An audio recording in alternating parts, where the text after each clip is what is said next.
Topic चल रहा था हीमोडायलिसिस। क्या है हीमोडायलिसिस? मैंने बताया था लास्ट टाइम, आर्टिफिशियल किडनी। ठीक है, जब रीनल फेलियर होता है, किडनी फेल होती है, तो क्या करते हैं? डायलिसिस कराते हैं।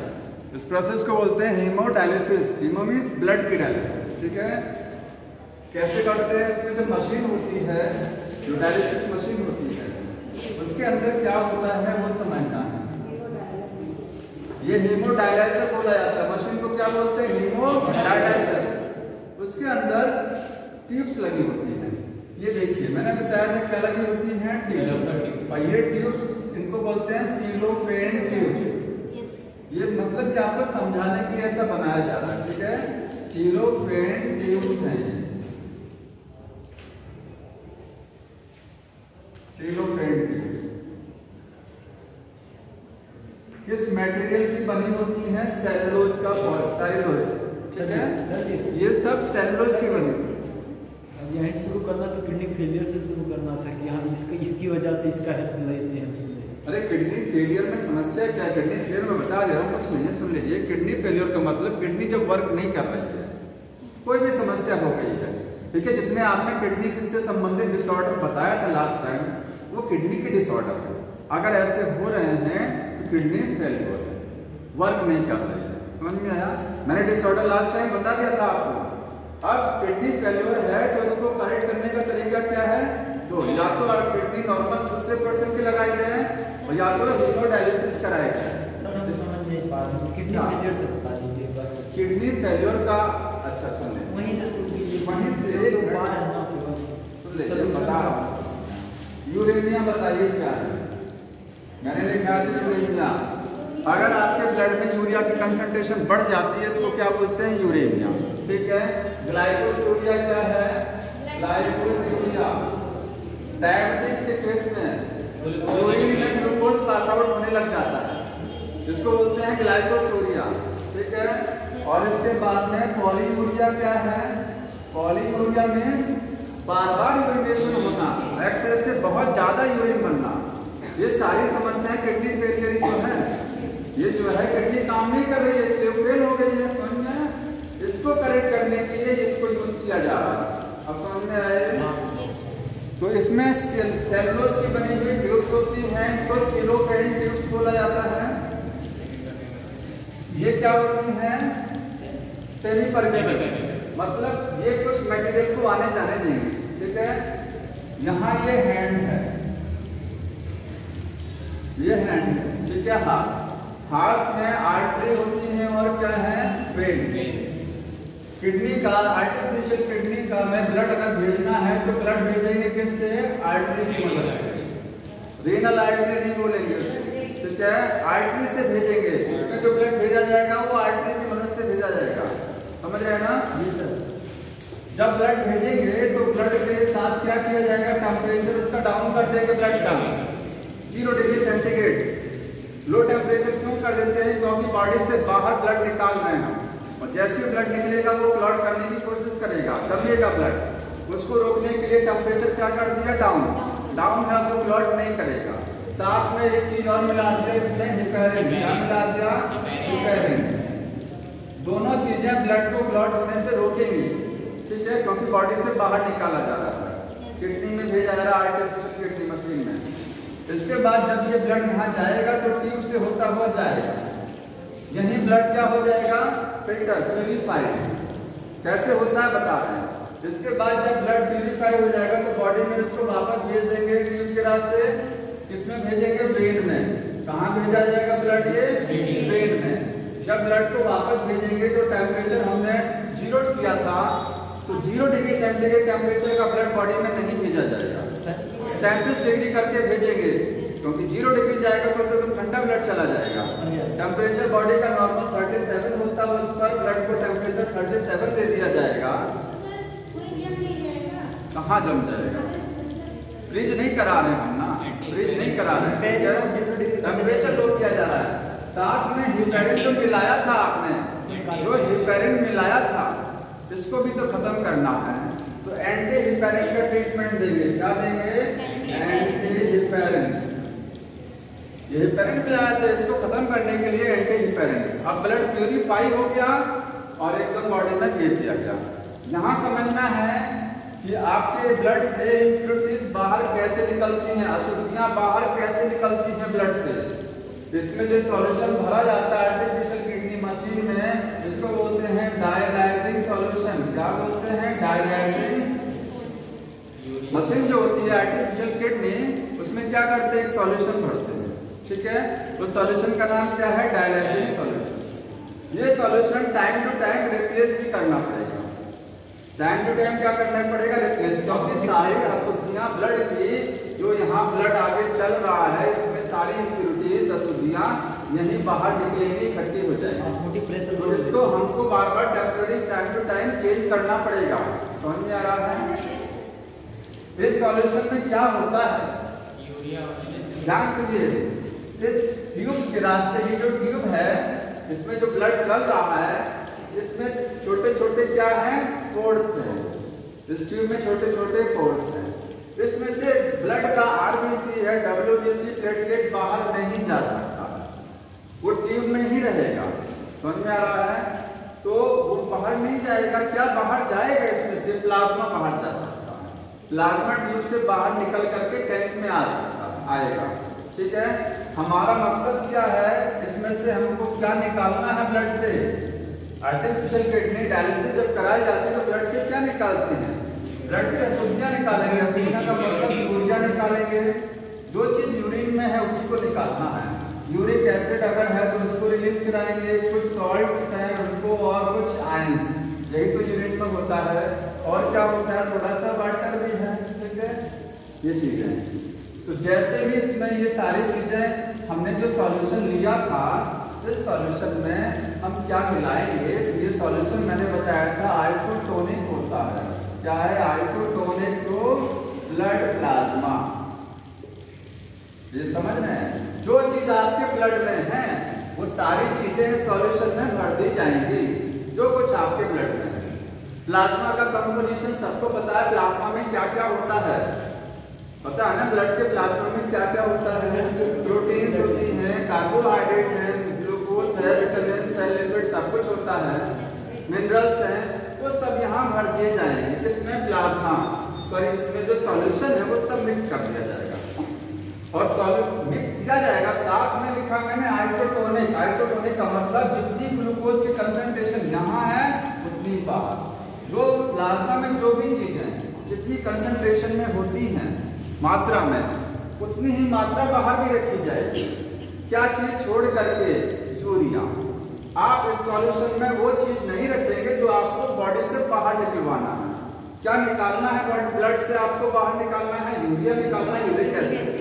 इसको यहाँ सॉल्यूशन में नील कर देंगे। सॉल्यूशन में वो चीज नहीं भरी जाएगी जो निकालनी है। डिफ्यूजन नहीं होगा। हाँ, बाकी सारी चीजें भरेंगे लेकिन कंसंट्रेशन बराबर रखना पड़ेगा, ठीक है।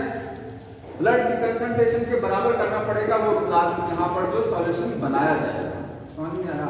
अब जब कंसंट्रेशन बराबर होती है, केमिस्ट्री में पढ़े, आइसोटोनिक सॉल्यूशन जो होता है उसमें क्या होता है? डिफ्यूजन इधर से उधर नहीं होगा, सेम कंसंट्रेशन, ठीक है। ब्लड की कोई भी चीज बाहर नहीं जाएगी। इसमें कोई भी चीज का सेंस ये है कि इसमें से केवल वेस्ट प्रोडक्ट ही जाएगा। यूजफुल चीजें जो ब्लड में है वो बाहर नहीं निकलेगी, क्योंकि बाहर भी उतनी मात्रा में जितनी ब्लड में है, तो कोई भी चीज बाहर नहीं जाएगी। क्या बाहर जाएगा इस ट्यूब से निकल करके?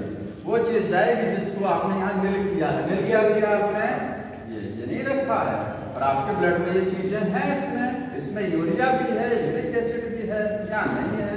तो हाई कंसंट्रेशन से लोग की तरफ मूव करता है मटेरियल, तो यूरिया यहाँ से बाहर डिफ्यूज होने लग जाएगा। समझ में आ रहा है? अशुद्धियाँ खून की, ब्लड की अशुद्धियाँ निकल करके यहाँ आ जाएंगी, क्योंकि हमने सॉल्यूशन में उनको निगलेक्ट कर दिया। हो जाएगा ये। जब सब कुछ बाहर आ जाएगा तो इस सॉल्यूशन को रिप्लेस कर लेंगे, हटा देंगे, नया सॉल्यूशन मशीन में फिर से डाल देंगे। और टाइम टू टाइम डायलिसिस करानी पड़ती है। कितनी बार कराई जाएगी डिपेंड करता है कि कंडीशन किडनी की कितनी खराब है, ठीक है। अगर ज़्यादा किडनी खराब हो गई है तो डायलिसिस बहुत जल्दी होती है। कम खराब है तो एक लॉन्ग टाइम बाद कराई जाएगी। किडनी ज़्यादा काम नहीं करती, क्योंकि वो दूसरे पर्सन की किडनी लगाई जाती है। दूसरा एक चीज़ ये भी होता है कि जिसके बॉडी में एक किडनी है तो वही बहुत दिन तक काम नहीं करेगी, एक सिंगल किडनी भी, क्योंकि लोड उस पर बढ़ जाता है। ठीक है, जो डोनेट करता है तो वो एक्चुअली डोनेट कौन करता है? मदर से डोनेशन होता है, एकदम खास होगा वही तो डोनेट करेगा। ठीक है, अब ये चैप्टर फिनिश हो गया है। इसमें किसी को कुछ नहीं समझ में आया हो तो बताइए, और इसका मैं कुछ क्वेश्चन बता देता हूँ। हाँ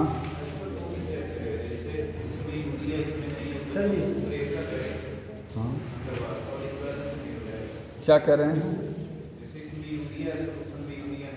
हाँ, ऑस्मोटिक प्रेशर की बात कर रहे हैं। ब्लड का ऑस्मोटिक प्रेशर चेंज नहीं हो रहा ना, हमने सॉल्यूशन में यूरिया नहीं रखा है, ठीक है, क्योंकि हमको उसको बाहर कराना है। तो ब्लड का तो ऑस्मोटिक प्रेशर मेंटेन है कि नहीं है? ब्लड का ऑस्मोटिक प्रेशर क्या है? मेंटेन है। ठीक है, इतना यूरिया नहीं बार पास आउट करा देंगे कि सारा ब्लड में यूरिया ही खत्म हो जाए, क्योंकि ब्लड में यूरिया होना भी चाहिए थोड़ा सा, ठीक, उतना नहीं पास कराया जाएगा। 1000 पेशेंट इसके वर्ल्ड में। हाँ, अब कोई बुक लाया हो तो बताइए। नहीं बुक लाए हैं सर? किडनी ट्रांसप्लांटेशन अभी बाकी है, यहाँ तक केवल हुआ है, इधर वाला। कौन सा वाला?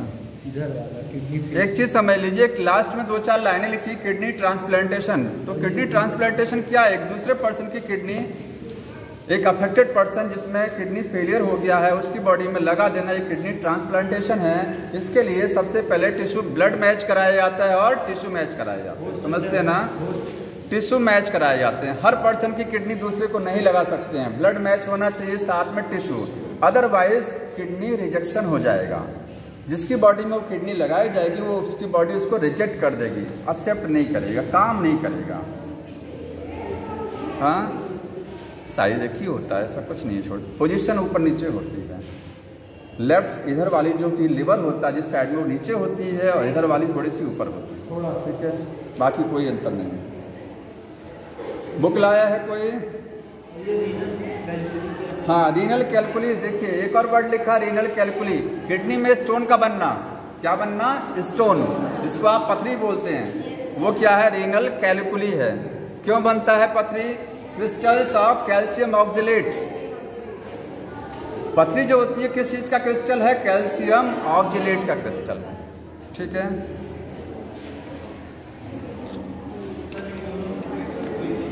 हाँ, इम्यूनो सप्रेसेंट दिया जाता है।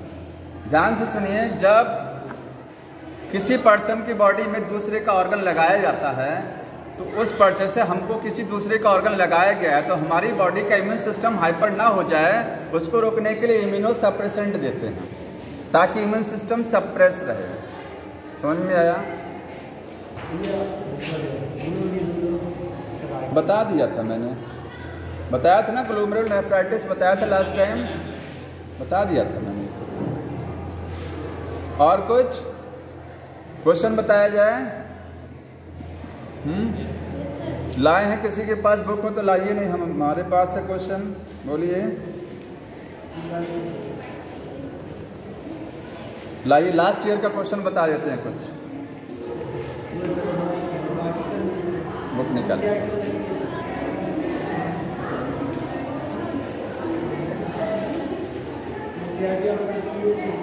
हमको बुक दे दे जल्दी से, टाइम नहीं है। ये बताइए कोई बुक नहीं लाता है? कैसे सब पढ़ते हैं, कोई बुक ही नहीं लाता है। जिसमें लास्ट ईयर का क्वेश्चन दिया हो वो हमको दीजिए।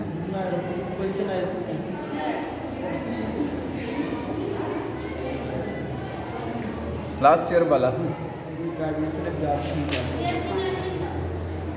ऐसे ऐसे ले आते हैं, बताइए इसको, आपको पढ़ना नहीं, वो चीज़ें ले आते हैं।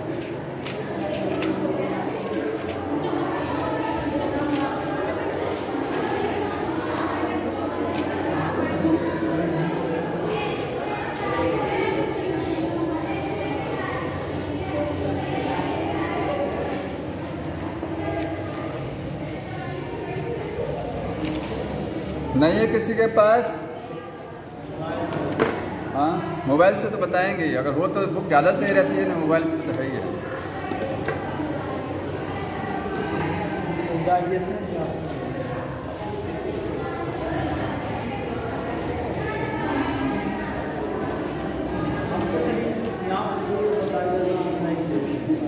क्या बताइए?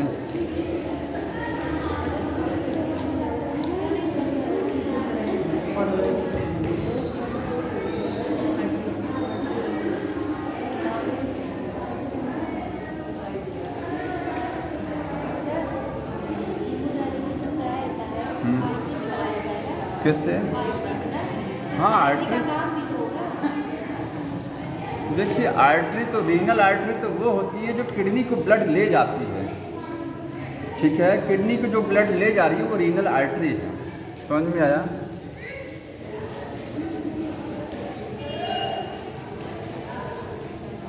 सर ये डीसीटी यहाँ तक जाती है। पीछे जो लोग पहली बार आए थोड़ा सा शुद्ध रूप से बैठ जाओ, सर्कस नहीं हो रहा है यहाँ।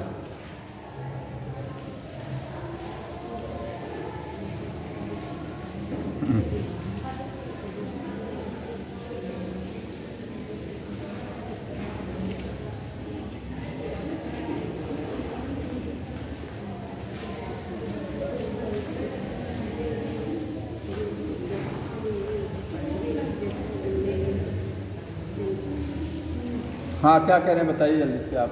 सर जो हाइलम के पास रहता है कॉर्टेक्स, वो कौन से किसके साइड पड़ता था वो? कैलेक्स है। हाँ, कॉर्टेक्स और मेडुला है। हाँ, तो कॉर्टेक्स और मेडुला था। एक क्वेश्चन आप भेजे भी थे, उसमें से 7वां शायद था। तो हमको बता दीजिएगा पर्सनली भेज करके जो क्वेश्चन है, ठीक है। हाँ, वो सर यहाँ पर कॉनकेव किसके पड़ता था? हम आपको बता देंगे, ठीक। हम पहले क्वेश्चन करा दें लास्ट ईयर के।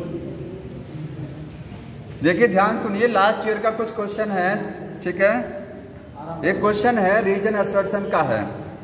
क्वेश्चन ये है, इसमें असर्शन दिया है, उसका रीजन समझ रहे हैं। 2 स्टेटमेंट दिए हैं, आपको बताना है कि इसमें असर्शन सही है कि रीजन सही है, कि उसका करेक्ट एक्सप्लेनेशन भी है कि नहीं है। सबको पता होगा ना ये असर्शन क्या होता है। सुनिए ध्यान से।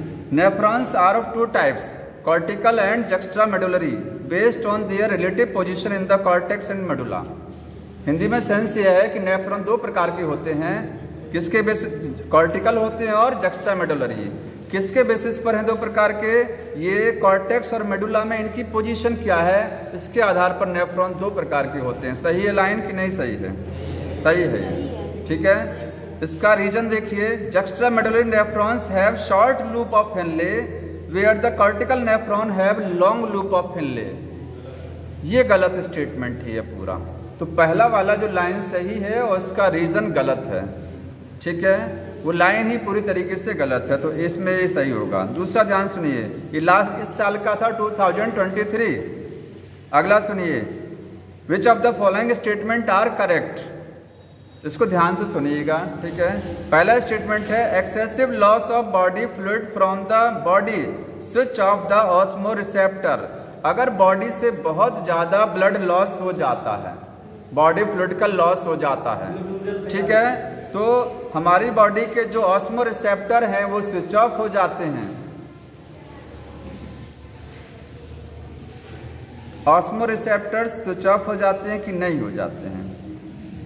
ऑस्मोरिसेप्टर जानते हैं ऑन ऑफ कब होता है, कब ऑस्मोरिसेप्टर जो है सिग्नल भेजते हैं या कब? तो ऑस्मोटिक प्रेशर जब ब्लड का चेंज होता है। क्या चीज़? ब्लड का ऑस्मोटिक प्रेशर। जब आपके ब्लड में वाटर की कंसंट्रेशन कम होती है, जब शरीर में खून कम, ब्लड में पानी कम होता है, ब्लड में क्या होता है? वाटर की कमी, शरीर में पानी की कमी होती है, तो आपका ब्लड का ऑस्मोटिक प्रेशर बढ़ जाता है, ठीक है। तब ऑस्मोरिसेप्टर उसको पता लगा लेते हैं, और ये होते कहाँ हैं? हाइपोथैलेमस में होते हैं ना। फिर वहाँ से वैसोप्रेसिन रिलीज होता है, रिलीज होता है ना वैसोप्रेसिन, बताया था ये नहीं है, ठीक है। दूसरा लाइन पढ़ रहे हैं, ADH facilitate water reabsorption to prevent the diuresis. ADH hormone water के रीअब्जॉर्प्शन कराता है, वाटर का रीअब्जॉर्प्शन कराता है, और ये डायूरेसिस को रोकता है। डायूरेसिस जानते हैं, बहुत ज़्यादा यूरिन का बनना, वो क्या होता है? डायूरेसिस, ठीक है। बार बार यूरिन बन रहा है, बहुत ज़्यादा यूरिन बन रहा है, 1.5 लीटर से ज़्यादा यूरिन बन रहा है, वो डायूरेसिस होती है। डायूरेसिस को रोकने का मतलब समझ रहे हैं कि यूरिन में वाटर की कंसंट्रेशन घटा देना। ADH यही काम तो करता है, एडीएच क्या करता है, यूरिन में वाटर कंसंट्रेशन को घटा देता है। ठीक है, तो ये सही है, समझ में आ रहा है। अगला स्टेटमेंट देखिए, एएनएफ कॉजेज वैसोडाइलेशन। एएनएफ समझ रहे हैं कहाँ से रिलीज होता है, हार्ट से। एडीएच तो उत्पन्न होता है जब पानी की कमी हो जाए शरीर। हाँ, एडीएच पानी की कमी होने पर ही बनता है। तो क्या आपकी बॉडी में पानी की कमी हो गई है तो आपका बॉडी चाहेगी कि पानी को, वैसे बॉडी में पानी कम है, यूरिन में और पानी निकाला जाए? नहीं, आपकी बॉडी क्या करेगी, यूरिन को कंसंट्रेट करने की कोशिश करती है। एडीएच से होता है। एएनएफ कॉजेज वैसोडाइलेशन, जो हार्ट से एक एएनएफ रिलीज होता है उसका काम वैसोडाइलेशन है कि नहीं है? सही है, लिखा भी है, ये सही है। दो स्टेटमेंट सही हुआ। तीसरा देखिए, ADH causes increase in the blood pressure. ADH से ब्लड प्रेशर इंक्रीज हो जाता है, बढ़ाता है। एडीएच तब बनता है जब बीपी घटता है, उसको बढ़ा करके नॉर्मल करता है एडीएच। समझ में आ रहा है, बताया था ये। और लास्ट, बीपी लेस होने पर वो ज़्यादा बनेगा, वाटर को यूरिन से खींच करके बॉडी में लाएगा। बॉडी में जब वाटर ज़्यादा तो बीपी हाई। समझ में आ रहा है, यही काम करता है। ADH responsible for decrease in the GFR. ADH ज़्यादा बनेगा तो जीएफआर कम हो जाएगा। सोचिए, एडीएच का सिक्रेशन ज़्यादा हो रहा है तो जीएफआर घट जाएगा। जीएफआर समझते हैं क्या है? ये जो नेफ्रॉन होता है, यहाँ से जो ब्लड फिल्टर होता है, इसी को आप क्या बोलते हैं, जीएफआर। 1 मिनट में आपकी किडनी ने कितना ब्लड फिल्टर करके निकाल दिया, आगे बढ़ा दिया। 125 ml ब्लड आपकी एक किडनी 1 मिनट में फिल्टर कर देती है, 125 ml। तो बताइए, एडीएच हार्मोन इस जीएफआर को बढ़ा करके 125 से ऊपर ले जाएगा या नहीं ले जाएगा? अगर एडीएच ज़्यादा बन रहा है तो और कम रहेगा। आप खुद सोचिए, एडीएच अगर ज़्यादा बन रहा है तो वाटर की, आपकी किडनी, आपकी बॉडी में वाटर ज़्यादा इकट्ठा हो जाएगा। वाटर की कंसंट्रेशन को बढ़ा देता है ब्लड में, कौन? एडीएच। तो ज़्यादा वाटर हो जाएगा तो ज़्यादा जल्दी किडनी से फिल्टर भी तो होगा ब्लड। जीएफआर कम या ज़्यादा तब होता है अगर बॉडी में वाटर ज़्यादा है तो किडनी से जल्दी फिल्टर भी होगा। वाटर बढ़ने का मतलब ब्लड बढ़ना, वाटर की कंसंट्रेशन ज़्यादा होना ब्लड में, इसका मतलब ब्लड का वॉल्यूम बढ़ जाना। समझ रहे ना? ब्लड में वाटर कम हो गया, इसका मतलब ब्लड का वॉल्यूम कम हो गया है। 5 लीटर 6 लीटर जो ब्लड होता है वो घट करके कम हो गया है, क्योंकि वाटर ही गेन होता है। तो अगर वाटर कम है तो ब्लड का वॉल्यूम घटा और फिर ये धीरे धीरे फिल्टर होगा। एडीएच आपकी बॉडी में वाटर बढ़ाता है, इसका मतलब जीएफआर को बढ़ाता है, इंक्रीज कर देता है। इसमें लिखा है डिक्रीज करना, ठीक है, ये गलत हो गया। समझ में आया? हाँ, वाटर कंसंट्रेशन, वाटर को रीअब्जॉर्प्शन के रेट को बढ़ाता है ना एडीएच। जीएफआर बढ़ाएगा, वाटर कंसंट्रेशन बढ़ाएगा, ठीक है, घटाने का कुछ नहीं है इसका। समझ में आ गया ये? अगला सुनिए ध्यान से। 2 स्टेटमेंट दिए गए हैं, आपको दोनों में से सही और गलत बताना है और रीजन भी बताना है, असर्शन रीजन है। पहला क्वेश्चन दिया है इसमें statement, ascending length of loop of Henle is impermeable to the water and allows transport of electrolyte actively और पैसिवली। लूप ऑफ हेनले का जो असेंडिंग लिंब होता है, 2 लिंब होती हैं, ये डिसेंडिंग लिंब और ये असेंडिंग। बोल रहा है असेंडिंग लिंब वाटर के लिए इम्परमेबल है, सही भी है, वाटर के लिए इम्परमेबल होती है। आगे बोल रहा है कि इलेक्ट्रोलाइट को एक्टिवली और पैसिवली डिफ्यूज कराती है। तो इलेक्ट्रोलाइट का डिफ्यूजन होता है, इससे नहीं होता है? होता है ना, NaCl डिफ्यूज होता है, दोनों प्रोसेस से होता है, एक्टिव से और पैसिव से भी। बताया था ये चीज।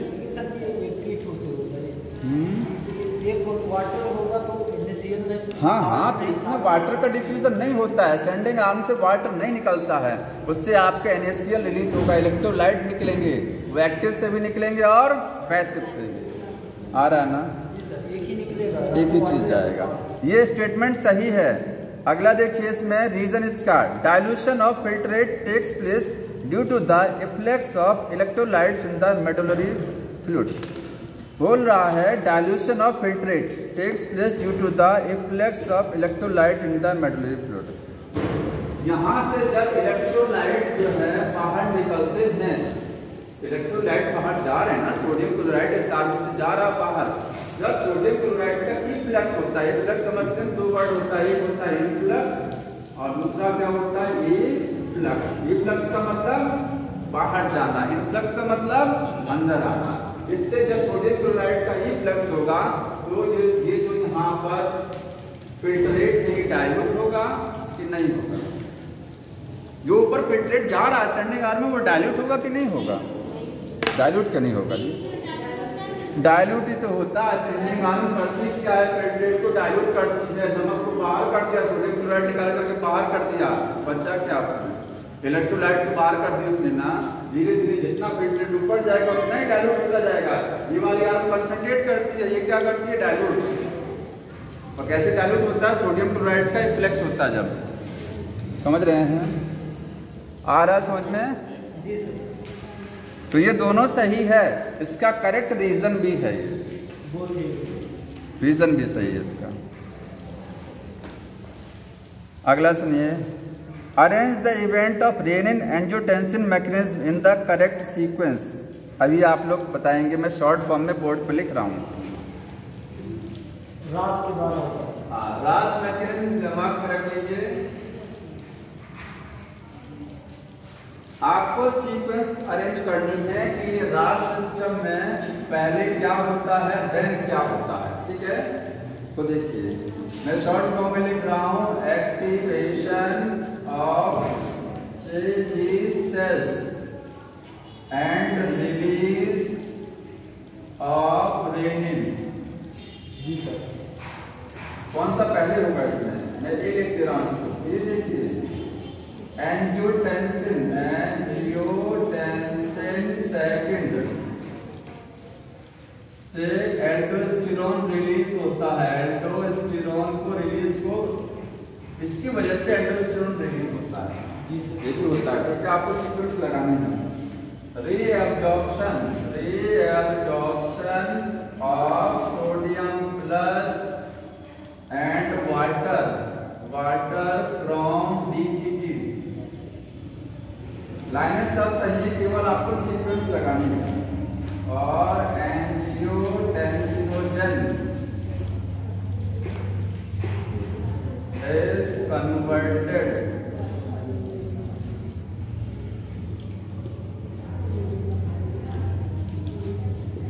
पता है ADBC। कौन सा इसमें से पहले लगेगा? सीक्वेंस क्या है? ADBC। सबसे लास्ट वाले को बता दें, सबसे लास्ट में किसका बारी आती है? इस मैकेनिज्म में सबसे लास्ट में क्या आता है? CDKB। सबसे लास्ट वाला बताइए। सबसे लास्ट में ये आएगा सी। तो सी, ठीक है, ये सबसे लास्ट का हो गया सी, ठीक है। ADBC। इसके बाद इससे ऊपर वाला, इससे ऊपर सोडियम और वाटर का रीअब्जॉर्प्शन किसकी वजह से होता है? एल्डोस्टेरोन। एल्डोस्टेरोन जब रिलीज होता है ना तभी तो होता है। एंजियोटेंसिन की वजह से एल्डोस्टेरोन एड्रेनल ग्लैंड से रिलीज होता है। याद आया? तो इसके ऊपर आएगा बी, आ गया। इसके बी के ऊपर कौन सा लगेगा? ये कब बनता है? ये angiotensin is converted into angiotensin second. Liver से समझ में आया? ये लीवर से बनता है। ये कन्वर्ट नहीं हो पाता है क्योंकि इसको चाहिए रेनिन की प्रेजेंस में ये इसमें कन्वर्ट हो जाता है। समझ में आया? इसके ऊपर आएगा सी और सबसे ऊपर आएगा ADBC। सबसे पहले जीजी सेल एक्टिवेट होंगे, रेनिन बनाएंगे, रेनिन की वजह से कन्वर्जन होगा।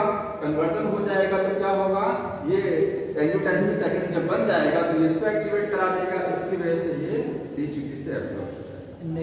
ये सीक्वेंस है, समझ में आया? ठीक है, ये इस वजह से करता है क्योंकि प्यास आ सकती है। हाँ, आगे देखिए, nitrogenous waste is excreted in the form of pellet. बताइए कहाँ पर नाइट्रोजनस वेस्ट पैलेट की फॉर्म में रिलीज होते हैं? पैलेट समझ रहे हैं? पैलेट क्या होता है? पेस्ट के फॉर्म में। किसका? यूरिन पेस्ट की तरीके से होता है, चिड़ियों का। चिड़ियों का नाम लिखा गया पैवो। पैवो है ना, एक बर्ड का नाम है, ठीक है। और बाकी तो और चीज़ें हैं, तो पैवो से। हाँ बताइए। सलाइवा में कौन सा nitrogenous waste? Urea. Saliva contain the urea as a nitrogenous waste, ठीक है। आगे देखिए, which of the following hormone reduce the blood pressure? सोच के बताइए कौन सा हार्मोन ब्लड प्रेशर को घटाता है? ब्लड प्रेशर को घटाने का काम करता है। इसमें है a anti diuretic hormone, ADH hormone. तो बताइए एडीएच अगर ज्यादा बढ़ेगा तो बीपी घटेगा या बढ़ेगा? ये पानी को खींच करके बॉडी में लाएगा, वाटर बॉडी में ज्यादा हो जाएगा, ब्लड में ब्लड प्रेशर को बढ़ाता है। पूछा क्या है? कौन सा घटाता? ये घटाता नहीं है, ठीक है, ये बढ़ाने का काम करता। दूसरा देखिए एट्रियल नेट्रोटिक फैक्टर एएनएफ, क्या है ये ब्लड प्रेशर को बढ़ाता है, बताया था, सॉरी डिक्रीज करेगा, डिक्रीज। ये क्या करेगा? डिक्रीज, ये इंक्रीज या डिक्रीज, ठीक है, 10 का प्रोडक्ट है। एल्डोस्टेरोन क्या करेगा? एल्डोस्टेरोन हार्मोन है ना, एड्रेनल ग्लैंड से रिलीज होता है, ये आपके डीसीटी से सोडियम और वाटर खींच करके बॉडी में ले जाता है, इंक्रीज करेगा। वाटर जब बॉडी में ज्यादा तो बीपी इंक्रीज, ये बीपी को इंक्रीज करेगा, ठीक है। और लास्ट है एंजियोटेंसिन सेकंड। तो एंजियोटेंसिन सेकंड कोई हार्मोन नहीं है, पहली बार समझ में आया? ये प्रोटीन है जिसकी वजह से एल्डोस्टेरोन एक्टिवेट होता है, रिलीज होता है एड्रेनल ग्लैंड से। ऑप्शन नंबर बी, क्योंकि एंजियोटेंसिन कन्वर्ट होता है एंजियोटेंसिन सेकंड में, इसकी वजह से, रेनिन की वजह से ये जब बन जाएगा तो एल्डोस्टेरोन को एक्टिवेट कर देगा। तो ये हार्मोन नहीं है, समझ में आया? हार्मोन इसमें आपके कौन सा है? एल्डोस्टेरोन। तो पूछा है कौन सा ब्लड प्रेशर को घटाएगा, बताइए घटाने वाला। एल्डोस्टेरोन तो बढ़ाता है, ठीक है, और एडीएच क्या करता है? एडीएच भी बढ़ाने का काम कर रहा है, एएनएफ इसको घटाता है, ठीक है, बी वाला ऑप्शन। अगला क्वेश्चन है, ये आपका 2022 का है। Terrestrial adaptation necessary in the production of, जो स्थलीय अनुकूलन, हिंदी में बोल रहा हूँ, स्थलीय अनुकूलन जो होता है उसमें क्या चीज़ बनती है, किस चीज़ का प्रोडक्शन होता है? तो स्थलीय अनुकूलन में आप जानते हैं जो जीव स्थल पर रहते हैं उनमें वेस्ट प्रोडक्ट क्या होता है? यूरिया बनता है ना। पानी में जो रहते हैं उसमें अमोनिया बनता है। अब आप इसका आंसर कर ले जाएंगे। पहला ऑप्शन लिखा गया है highly toxic nitrogenous waste like urea and uric acid. स्थलीय जीवों में अनुकूलन के दौरान जो highly toxic nitrogen waste urea और यूरिक एसिड बनते हैं। तो पहली बात तो यूरिया टॉक्सिक नहीं है, ये लाइन ही गलत है कि highly toxic nitrogenous waste like urea and uric acid. Uric acid सबसे कम जहरीला, लीस्ट टॉक्सिक, उससे कम टॉक्सिक है यूरिया, सबसे ज़्यादा टॉक्सिक क्या है? अमोनिया। तो ये दोनों हाईली टॉक्सिक नहीं, गलत हो गया। Lesser toxic nitrogenous waste like urea and uric acid.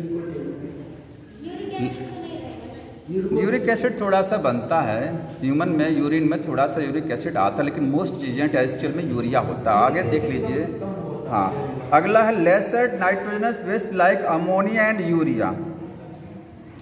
और चौथा हाईली टॉक्सिक, तो इसमें यही सही है कि less toxic waste like urea and uric acid आपको टेरेस्ट्रियल एडेप्टेशन में मिलेगा, ठीक है।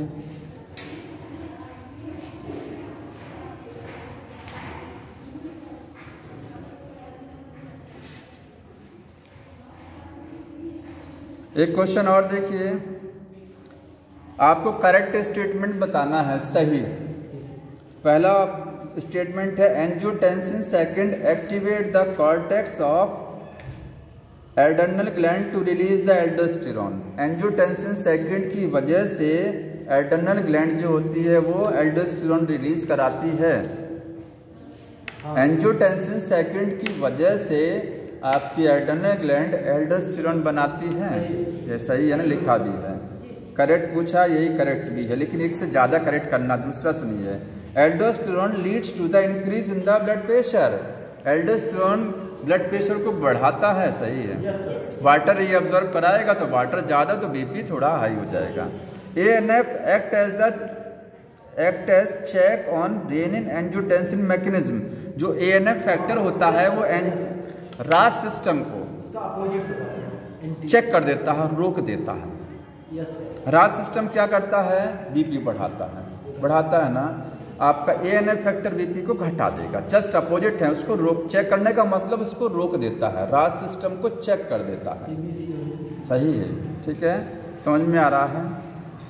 आगे है vasopressin is release from the adeno hypophysis. बताइए वैसोप्रेसिन पिट्यूटरी ग्लैंड के एंटीरियर पार्ट से बनता है या नहीं बनता है? एडिनो हाइपोफाइसिस का मतलब anterior part of pituitary gland, posterior part का हार्मोन है। न्यूरो हाइपोफाइसिस का हार्मोन है।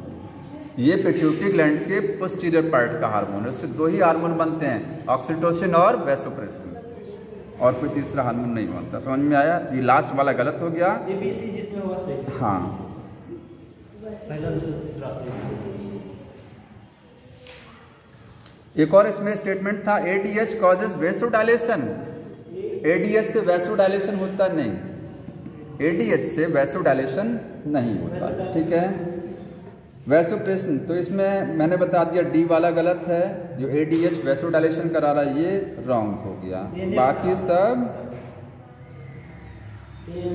बाकी सब सही है। ठीक है, नहीं लास्ट वाला भी गलत है, वैसोप्रेसिन जो एंटीरियर पार्ट से इधर है ये भी रॉन्ग। 3 सही है इसमें स्टेटमेंट। आगे सुनिए ध्यान से। Presence of which of the following condition in the urea is indicative of diabetes mellitus.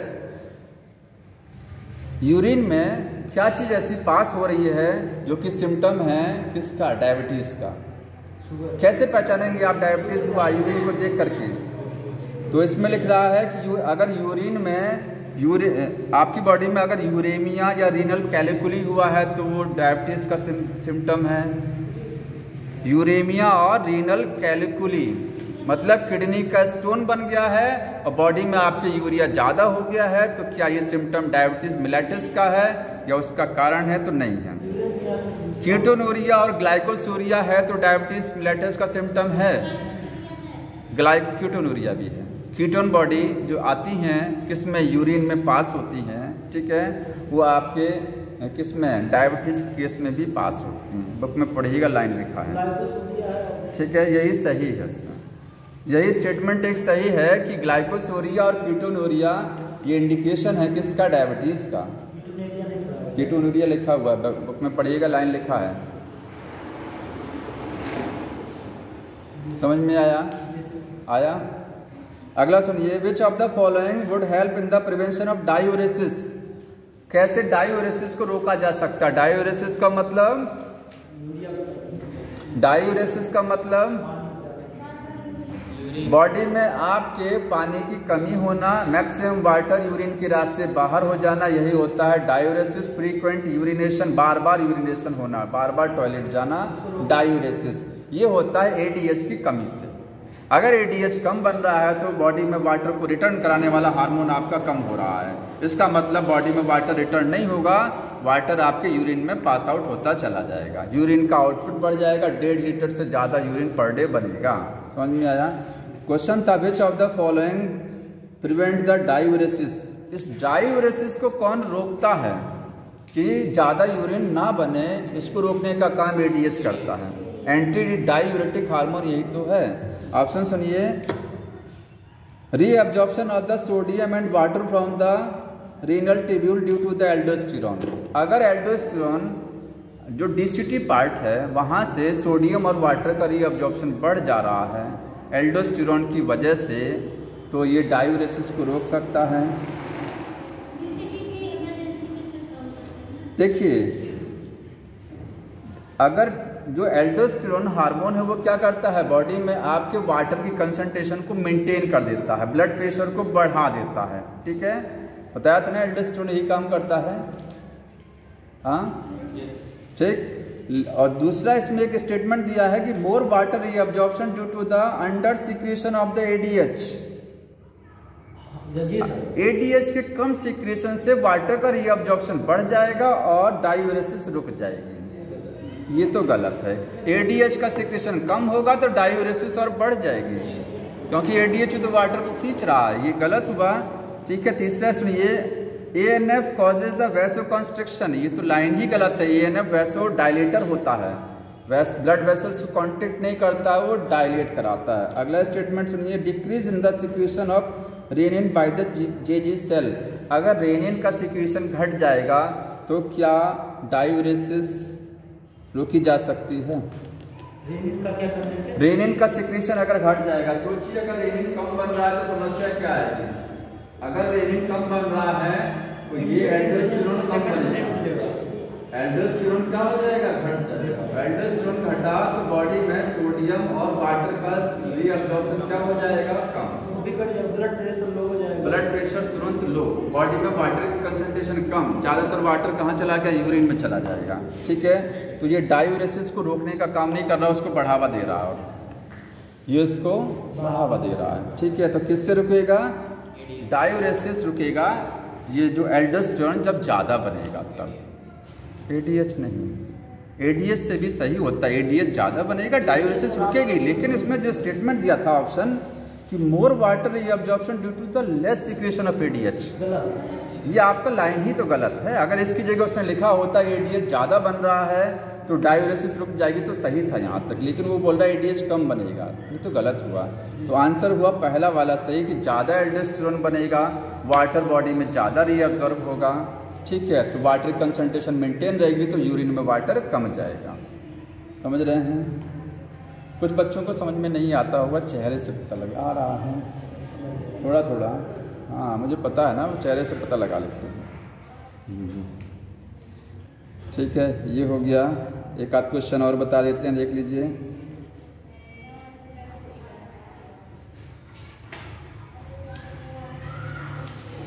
आप सही स्टेटमेंट बताना, ज़्यादातर क्वेश्चन स्टेटमेंट वाले आते हैं, देख रहे हैं। अब जो स्टेटमेंट ही आता है, क्वेश्चन सुनिए, स्टेटमेंट वाला है, करेक्ट स्टेटमेंट बताना है। ANF factor increase the blood pressure.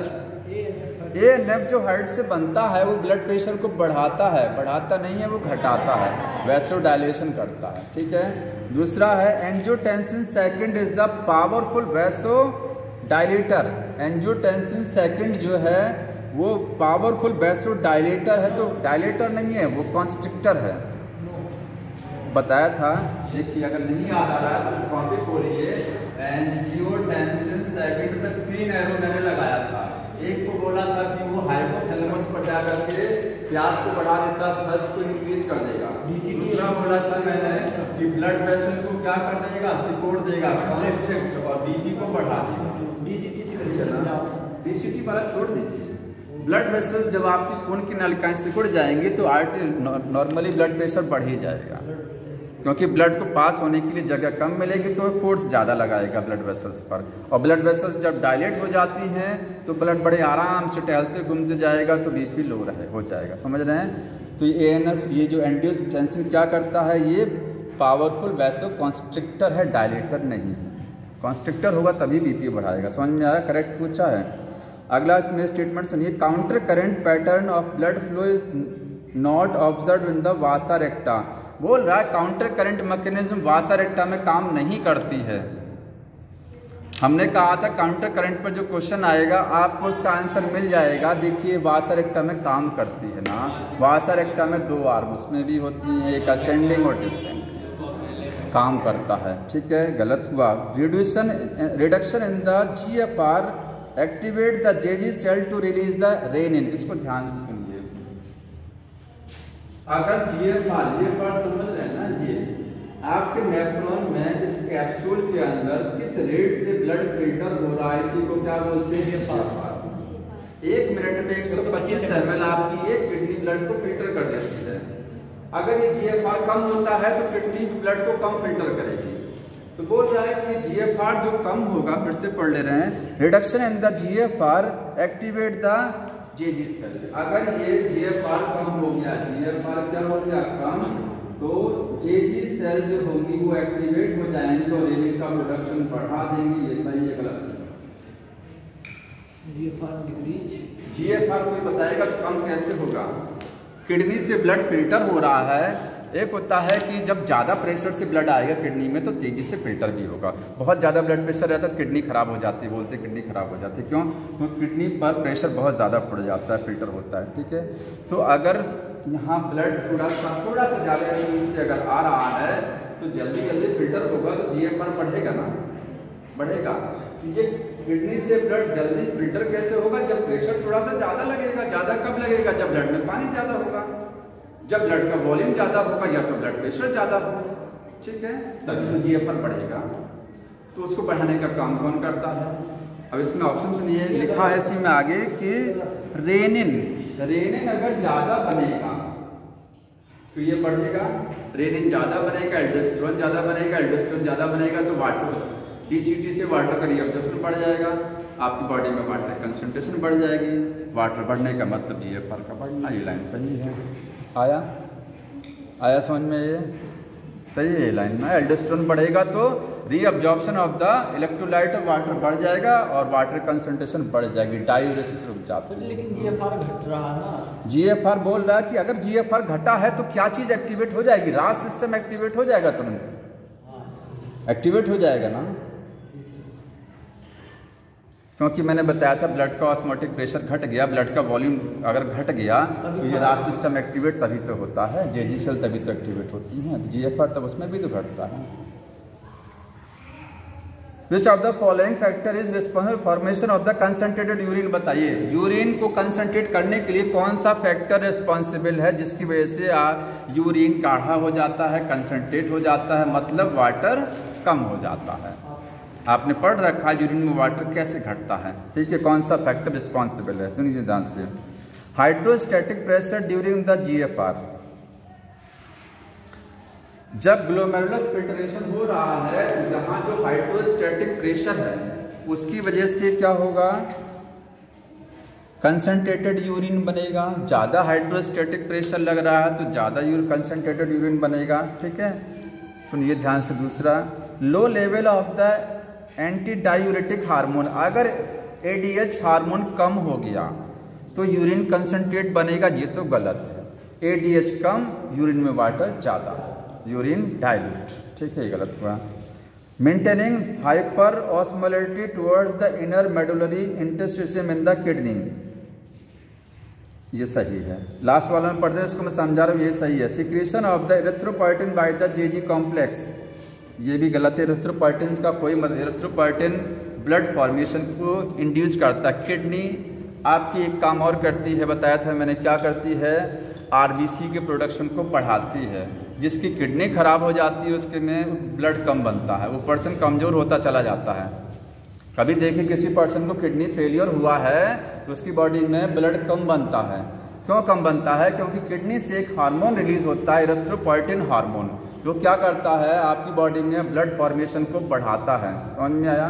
Kidney failure है, वो हार्मोन कम बनेगा, ब्लड कम बनेगा। इससे उसका लेना देना नहीं है। किसका? जो क्वेश्चन था यूरिन को कंसंट्रेट करने का। जो आंसर सही है वो ये है कि जैसे आप किडनी में काउंटर करंट बताया था ना, लूप ऑफ हेनले ये है यहाँ पर क्या है? PCT और ये क्या है? DCT। बताइए, किडनी में जब ये किडनी ऐसे होती है इस तरीके से, लूप ऑफ हेनले किधर होता है? अंदर की साइड में होता है ना। PCT इधर होता है, लूप ऑफ हेनले अंदर की साइड। जैसे आप जो है डाउनवर्ड जाएंगे, किडनी में अंदर की तरफ जाएंगे तो ऑस्मोलैरिटी क्या होती है? बढ़ती जाती है, बढ़ती है। यहाँ 300 ऑस्मोलैरिटी, 400, 500, 600, 800, 1000, 1200 ऑस्मोलैरिटी। ये ऑस्मोलैरिटी अगर बढ़े ना, क्योंकि यहाँ से इस वाली आर्म से वाटर रिलीज होता है, ठीक है? जितनी ज्यादा ऑस्मोलैरिटी रहेगी उतना ही वाटर रिलीज ज्यादा होगा। इस आर्म से descending arm of loop of Henley. तो अगर ये ऑस्मोलैरिटी इंक्रीजिंग ऑर्डर में ना हो, सोचिए ऑस्मोलैरिटी ऐसी हो जाए कि 1000 ऊपर हो जाए, नीचे 300 आ जाए, तो क्या इस आर्म से वाटर निकलेगा बाहर? ऊपर से नहीं, नीचे जहाँ से वाटर तो रिलीज होगा, यहाँ नहीं रिलीज होगा, ठीक है? ऊपर होगा, नीचे। हाँ, जैसे जैसे फिल्टर नीचे होता चला जाएगा, वाटर का रिलीज होना कम होता जाएगा। हमको क्या करना है? बढ़ाना है वाटर रिलीजना, ठीक है? तो ऑस्मोलैरिटी डाउनवर्ड जाने पर बढ़ती चली जाती है, यही लिखा हुआ है इसमें। तो इतने क्वेश्चन हो गए हैं, और करिएगा क्वेश्चन, बताइएगा। अगली बार नया चैप्टर कल हमारा ही रहेगा, कल सर का क्लास नहीं रहेगा, ठीक है? कल हमारा ही रहेगा। नहीं, उनको कुछ काम है सर को, तो क्लास उनका नहीं रहेगा। क्या बताइए?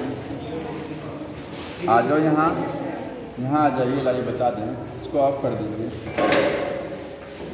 यहाँ ले जाइए इधर। इधर ले जाओ, यहाँ ले जाओ, दोनों साइड इधर से निकलते हैं। हाँ